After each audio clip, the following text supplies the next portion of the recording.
சிறுகடிக்க ஆசை சரியில்லை. டுடே எபிசோடில் நம்ம ரோகிணி இருந்துட்டு உள்ளே போக பார்க்குறாங்க. ஆனால் அவங்கள உள்ளே விடுறதே இல்லை. அதுக்கு அடுத்ததாக பார்த்திங்கன்னா சந்தோஷம் இருந்துட்டு கையை பிடிச்சிட்டு இருக்கிறதுனால இதை வீடியோ எடுத்து நான் அப்படி மிஸ்பிஹேவியர் பண்ணுறீங்க அப்படின்னு சொல்லிட்டு போலீஸ்க்கு நான் அனுப்பி விடுறேன். ஏமா நான் எப்போம்மா பண்ணேன், இதோ கையை பிடிச்சிட்டு இருக்கீங்கல்ல அப்படின்ற மாதிரி சொல்கிறாங்க. ஐயையோ உன்னை கடைக்குள்ளே விடக்கூடாதுன்னு மனோஜ் தான் சொன்னான். அதனால தான் நான் உன்னை உள்ளே போக விடாமல் தடுக்கிறேனே தவிர இதுக்கும் எனக்கும் எந்த சம்மந்தமும் இல்லைப்பா அப்படின்ற மாதிரி சொல்லிடுறாங்க. நான் மனோஜை பார்த்து நான் பேசிக்கிறேன் அப்படின்னு சொல்லிட்டு ரோகிணி இருந்துட்டு யார் சொல்லியும் கேட்காம உள்ளே கிளம்பி போகிறாங்க.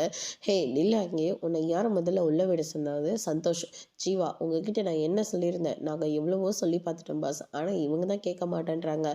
ரொம்பவே பிடிவாதமாக உள்ளே கிளம்பி வந்துட்டாங்க. அது மட்டும் இல்லைப்பா, என்னை போலீஸில் வேற பிடிச்சு கொடுக்குறதா சொன்னாங்க அப்படின்ற மாதிரி சந்தோஷம் ஜீவா மனோஜ் கிட்ட என்ன நடந்ததோ அதை சொல்கிறாங்க. ஏன் மனோஜ் என்னை உள்ளே விடக்கூடாதுன்னு சொல்கிறோம்? நீ யாரோ நல்லா மாற்றிருக்காங்க, என்னை யாரும் மாற்றலை. நான் இப்போ தான் நல்லா தெளிவாக இருக்கேன். உன்னை யாரும் முதல்ல இங்கே வர சொன்னது? நீ வாங்கி கொடுத்த எந்த ஆர்டரும் எனக்கு தேவையில்லை அப்படின்ற மாதிரி சொல்கிறாங்க. என்ன சொல்லிக்கிட்டு இருக்க? நான் வாங்கி தந்த ஆர்டர் உனக்கு தேவையில்லைனா அப்போ நான் அதில் நம்ம எடுத்த பணம் அப்படின்ற மாதிரி சொல்கிறாங்க. எல்லாத்தையும் நான் ரிட்டர்ன் பண்ணுறேன் அப்படின்ற மாதிரி சொல்லிடுறாங்க. உன்னை யாரும் தப்பாக புரிஞ்சு வச்சுருக்காங்க. நான் இப்போ தான் எல்லாத்தையும் சரியாக புரிஞ்சு வச்சுருக்கேன். தேவையில்லாமல் இங்கே பிரச்சனை பண்ணிக்கிட்டு இருக்காத, மரியாதையாக கிளம்பி வெளியே போயிடு அப்படின்ற மாதிரி சொல்லிடுறாங்க. அதுக்கு அடுத்து தான் நீ என்ன வேணால் சொல்லிக்க மனோஜ், ஆனால் நான் உன்னை விட்டு எங்கேயும் போக மாட்டேன்.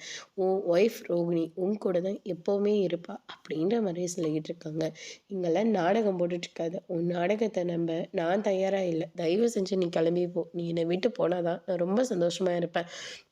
அந்த ப்ரௌன் மணிக்கு என் அக்கௌண்ட்டில் இருந்தே பணத்தை அனுப்பிட்டு எனக்கே நீ பல்ப் கட்டினல எத்தனை தடவை தான் நானும் உன்னால் அசிங்கப்பட்டு அவமானப்பட்டு நிற்கிறது. இனிமேலாச்சும் உங்ககிட்ட நான் கொஞ்சம் உஷாராக இருந்தால் மட்டும்தான் நான் நல்லா இருக்க முடியும். உன் கூட வாழ எனக்கு சுத்தமாக விருப்பம் கிடையாது. இந்த ஃப்ராடோட என்னால் வாழவே முடியாது. ஆனால் என்ன அப்படி சொல்லிக்க மனோஜ், ஆனால் எனக்கு நீ தான் தேவை. நான் உன் கூட சந்தோஷமாக வாழணும்னு ஆசைப்பட்றேன். என்னோட ஹஸ்பண்ட் அது நீ மட்டும்தான் அப்படின்ற மாதிரி ரோகிணி சொல்லிடுறாங்க. அதுக்கெல்லாம் நான் என்றைக்குமே ஒத்து போக மாட்டேன்னு சொல்லிட்டு இந்த பக்கம் நம்ம மனோஜ் சொல்லிடுறாங்க. உன்னோட பணம் வீடு தேடி வரும், முதல்ல கிளம்பு அப்படின்ற மாதிரி விரட்டி விட்டுறாங்க. அதுக்கடுத்து தான் இந்த பக்கம் பார்த்திங்கன்னா நம்ம பார்வதியும் சிவனும் இருந்துட்டு ரொம்பவே சந்தோஷமாக இருக்காங்க.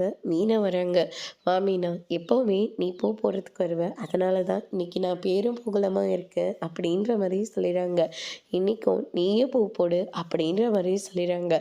அதுக்கடுத்து தான் பத்திரிக்கையிலேருந்து ஆள் வராங்க. உங்களுக்கு அவார்ட் பண்ணு நாங்கள் ரிசர்வ் பண்ணியிருக்கோம் அப்படின்ற மாதிரி சொல்கிறாங்க. நீங்கள் ஏதோ பத்திரிக்கையில் எங்களோட பேரை போடுவீங்கன்னு தான் எதிர்பார்த்தோம். இந்த அவார்டெல்லாம் கிடைக்கும்னு நாங்கள் கொஞ்சம் கூட எதிர்பார்க்கவே இல்லை. அடுத்த ஜென்ரேஷனுக்கு நீங்கள் எவ்வளோ பெரிய கருத்தை சொல்லிக்கிட்டு இருக்கீங்க. உங்களுக்கு இந்த அவார்டு கண்டிப்பாக தேவை அப்படின்னு சொல்லிட்டு அவங்கள சொல்லிக்கிட்டு இருக்காங்க. அதுக்கு அடுத்ததான் அந்த நேரம் பார்த்து விஜயா வந்ததுனால விஜயாவையும் அறிமுகப்படுத்தி வைக்கிறாங்க. இரு, நான் போய் காஃபி ஃபோட்டோ எடுத்துகிட்டு வரேன்னு சொன்ன உடனே மீனாக இருந்துட்டு நீங்கள் இருங்க, நான் போய் காஃபி எடுத்துகிட்டு வரேன் அப்படின்னு சொல்லிட்டு மீனாவே காஃபி எடுத்துகிட்டு கொடுக்குறாங்க. உங்களுடைய கதையை கேட்டு எவ்வளோ சின்ன குழந்தைங்க அவங்க இப்போ மாறிக்கிட்டு வந்துக்கிட்டு இருக்காங்க. அதனால் உங்களுக்கு இந்த அவார்ட் கிடைக்க நாங்கள் தான் கொடுத்து வச்சுருக்கணும் அப்படின்ற மாதிரி சொல்லிக்கிட்டு இருக்காங்க. என்ன அவார்டு அதெல்லாம் பேசிக்கிட்டு இருக்கீங்க? கதை சொல்கிறதுக்கு எல்லாத்துக்குமா நீங்கள் அவார்ட் கொடுக்க போகிறீங்க? அதையும் ஒரு சோசியல் சர்வீஸ் தானே. சின்ன குழந்தைங்களாம் எவ்வளோ மாறி இருக்காங்கன்னு தெரியுமா? அது இவங்க சொல்கிற கதையினால தான் அப்படின்ற மாதிரி சொல்லிக்கிட்டு இருக்காங்க. கோயம்புத்தூரில் நாங்கள் இந்த அவார்டை வச்சுருக்கோம். உங்களுக்கு என்ன டேட்டு என்ன டைமிங்னு சொல்லி அனுப்புகிறோம். நீங்கள் கண்டிப்பாக வரணும் அப்படின்ற மாதிரி சொல்கிறாங்க. அதுக்கு அடுத்ததான் மீனாக இருந்துட்டு நீங்கள் ஆளை கரெக்டாக தான் சூஸ் பண்ணியிருக்கீங்க. எங்கள் ஆண்டி அவார்ட் வாங்குறவங்க தான். அவங்களால நிறைய குழந்தைங்க மாறியிருக்காங்க. எனக்கு இந்த மாதிரி அவார்ட் வாங்கணும்னு ரொம்ப நாள் ஆசை. அதுக்காக தான் நானும் கடுமையாக உழைச்சிக்கிட்டு இருக்கேன் அப்படின்ற மாதிரி சொல்கிறாங்க. என்ன பேசிக்கிட்டு இருக்க? பூ விற்கிறதுனாலையும் ஒரு சின்ன கடை போட்டிருக்கிறதுனாலையும் உனக்கு அவார்ட் தேடி கொடுக்க போகிறாங்களா என்ன அப்படின்ற மாதிரி சொல்லிடுறாங்க. எந்த வேலையும் சாதாரண வேலை இல்லை விஜயா அப்படின்னு சொல்லிட்டு நம்ம பார்வதி சொல்லிக்கிட்டு இருக்காங்க. பத்திரிக்கைக்காரங்களை இருந்துட்டு குப்பை பெருக்கிறவங்க அவங்களுக்கும் இந்த அவார்ட் இருக்குது. யாரோ ஒருத்தர் நகையை கொண்டு போய் கொடுத்ததுனால அவங்க எவ்வளோ பெருமைப்படுறாங்க தெரியுமா அப்படின்னு சொல்லிட்டு எல்லா வேலையும் எந்த வேலையும் குறைச்சது கிடையாது. எல்லா வேலையும் பெரிய வேலை தான். யார் யாருக்கு போய் அவார்டு சேரணுமோ அவங்களுக்கெல்லாம் கண்டிப்பாக போய் சேரும் அப்படின்ற மாதிரி விஜயாவுக்கு எடுத்து சொல்லி புரிய வைக்கிறாங்க. அதுக்கு அடுத்ததாக சிவனை இருந்துட்டு நான் ஷூட்காக எல்லாத்தையும் போய் தயார் பண்ணுறேன், நீ வந்துடு சீக்கிரமா அப்படின்ற மாதிரி சொல்லிடுறாங்க.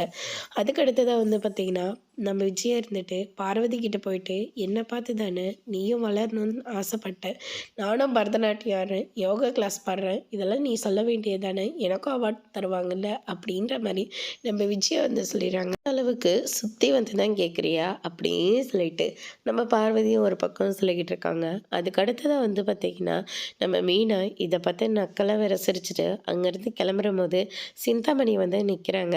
சிந்தாமணியை பார்த்தோன்னே என்ன மீனா நான் விட்டு கொடுத்த ஆர்டர்வில் இப்போ ரொம்ப சந்தோஷமாக இருக்க போல இருக்கு. இல்லை இல்லை நீங்கள் பயந்து போனீங்கள அந்த ஆர்டர்வில் நான் ரொம்ப சந்தோஷமாக இருக்கேன் அப்படின்ற மாதிரி நம்ம மீனா வந்து சொல்லிடுறாங்க. இதை கேட்ட சிந்தாமணி செம்ம கடுப்பாகிறாங்க. ரெண்டு பேரும் முக்கியமான ஒரு விஷயத்துக்காக தான் இங்கே வந்திருக்கீங்களா, அது எப்படி உனக்கு தெரியும்? சிந்தாமணி வந்திருக்காங்களே அப்படின்னா கண்டிப்பாக முக்கியமானது தான், எப்படியும் நல்லதாக இருக்காது, அதனால் எனக்கு இது தேவையில்லை அப்படின்னு சொல்லிட்டு பார்வதி அங்கேருந்து எந்திரிச்சு போயிடுறாங்க. இதனால எதுவுமே இதுங்களை பண்ண முடியலன்னு சொல்லிட்டு விஜயா ரொம்பவே கடுப்பாகிறாங்க. என்ன விஷயமா வர சொன்னீங்க? இல்லை அந்த ரோகிணி எங்கள் வீட்டுக்கு தேவையே இல்லை, அவளால் வர்ற ஆர்டரும் எங்களுக்கு வேணாம், அதனால் கொஞ்சம் எனக்கு பணம் தேவைப்படுது, அவளை மொத்தமாக அறுத்து விடணும் அப்படின்ற மாதிரி சொல்கிறாங்க. எவ்வளோ பணம் தேவைப்படுது? 7 லட்ச ரூபா பணம் தேவைப்படுது அப்படின்ற மாதிரி சொல்கிறாங்க.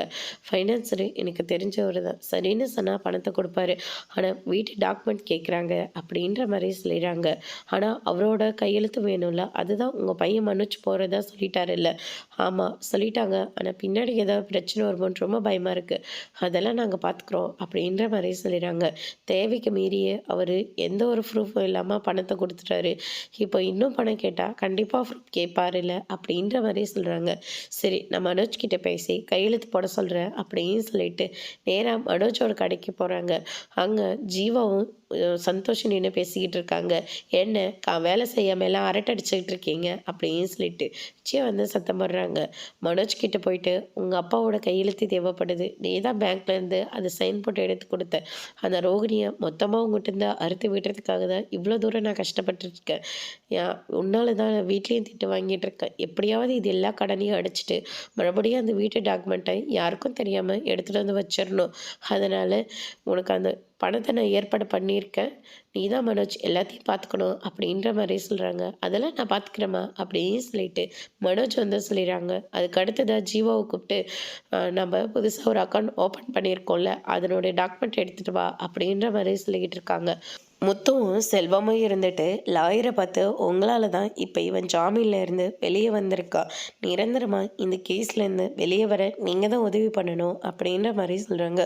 அவங்களுக்கு ஏதோ ஒரு சின்னதாக அடிபட்டிருந்தா கூட ஈஸியாக இந்த கேஸை முடிச்சிருக்கலாம், ஆனால் ஒரு உயிரே போயிருக்கு, ரொம்ப கஷ்டம்தான். ஏற்கனவே உங்கள் மேலே அவங்க கோவத்தில் இருக்காங்க, உங்களை பழி வாங்குறத நினச்சி இவரோட வாழ்க்கையை கூட ஸ்பாயில் ஆகலாம் அப்படின்ற மாதிரி சொல்லிடுறாங்க.